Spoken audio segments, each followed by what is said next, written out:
Hi, my name is Dylan Cook, and I really enjoyed looking over this team agreement.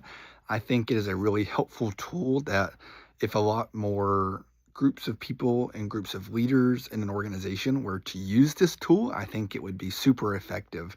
So, some of the ideas that I had specifically about the tool, or really things that I wanted to highlight, is I think it's super important that it highlighted both relational and functional ask of the team. Often we get too concerned with, I know in the job that I'm in, where revenue drives a lot of our decisions and a lot of our company, those functional tasks are really what the expectations are. And we forget about the relational ask. And again, drawing back on my experience with my company, with me working in a virtual environment, I think that makes it that much more difficult. However, I think relational and functional ask are super important.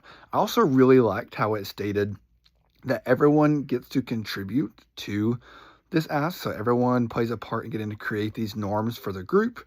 And additionally, knowing that when a new person gets hired, we redo the norms or at least add on a norm from them. I think that is super big on company buy in and making sure everyone feels invested in our goals. It reminds me a lot of the counseling groups that I would run in another job that I've did where we kind of set group norms. I think that's really important. And as a leader in the building, I kind of took this as two different ways. One, in my current role with my job in project management, I think we could use this as a team wide basis. There's 8 people on my team, so this would be a great way to set some grounds, especially since my team just merged with another team. So now we're one larger team. I think it was a great way to kind of establish how we expect to communicate with each other. Additionally, I plan to work in K-12 in my future, so I think this could be used either by grade level, so for teachers, or even for a school-wide building to kind of create like that motto and mission of the school.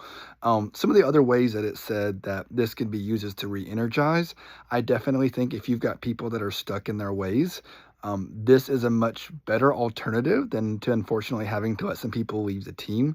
This is what I assume happened with the company that I'm actually at, and I think that's why those people were asked to leave or course correcting, which I wasn't quite sure what that was in the beginning, but then I realized that's when things are kind of off track and realigning ourselves. And I think a good company is often reflecting on when we need to realign.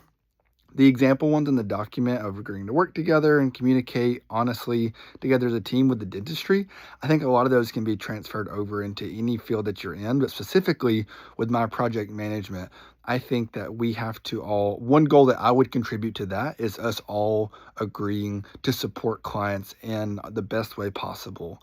So thank you so much.